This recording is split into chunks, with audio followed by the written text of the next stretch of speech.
কলমে ও কণ্ঠে রবীন্দ্রনাথ সরকার। আমাদের সমাজের একটি দূষণ, যেটি আমাদের প্রায়ই পীড়া দেয়, সেই সম্পর্কে একটি চিত্র এই কবিতায় তুলে ধরা হয়েছে। কবিতা তুমি এখনো জেগে আছো। শুভজিৎ পড়াশোনায় ভালো, প্রতিটি পরীক্ষায় করে খুব ভালো ফল। তবে তার কাছে দিনের চেয়ে রাতের পড়াশোনার পরিবেশ ভালো। সেই জন্য সে জেগে থাকে অনেক রাত পর্যন্ত। মা পাশের ঘরে বসে পড়েন খবরের কাগজ কিংবা রামকৃষ্ণের বাণী বা স্বামী বিবেকানন্দের জীবনী। অনেক সময় ছেলে এসে মাকে বলে, মা তুমি এখনো জেগে আছো। মা বলে, ছেলে জেগে থাকলে মা কি আর ঘুমোতে পারে বাবা? পরের দিন শুভজিতের উচ্চ মাধ্যমিকের পদার্থবিদ্যার ফাইনাল পরীক্ষা। ঘড়িতে তখন বাজে রাত 1টা।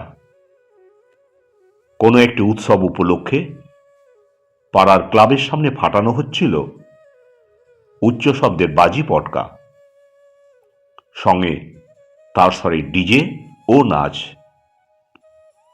শুভজিৎ বলে, এত রাত্রে ঘুমোচ্ছে সব লোক, পাশে হাসপাতাল, সেখানে অনেক অসুস্থ লোক। ফোনে থানায় দেওয়া হলো খবর। তারপরেও সে প্রতিবাদ করতে বেরিয়ে গেল বাড়ি থেকে। মা বাধা দিয়ে বলে, যাস নে বাবা শুভ, ফিরে আয়, ওরা ভালো ছেলে নয়, শুনবে না তোর কথা। কিন্তু ফিরল না আর শুভ। তাদের শব্দবাজি বন্ধ করতে বলল শুভ। ওদের মধ্যে একজন অশ্লীল ভাষায় সম্বোধন করে বলল, খুব ভালো মানুষ সাজছিস না? কয়েকদিন আগে যখন বাজি ফাটানো হচ্ছিল, ডিজে বাজানো হচ্ছিল, তখন কোথায় ছিলি?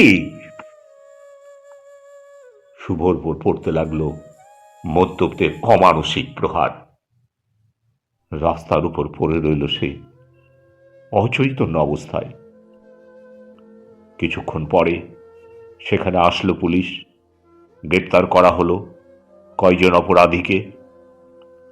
শুভজিৎকে পাঠানো হলো হাসপাতালে, কিন্তু তাকে আর ফেরানো গেল না জীবিত। অনেক বছর হয়ে গেল, উপযুক্ত সাক্ষীর অভাবে বিচার হলো না আর শেষ। কিন্তু মা এখনো যেন শুনতে পায় ছেলের গলা, মা তুমি এখনো জেগে আছো।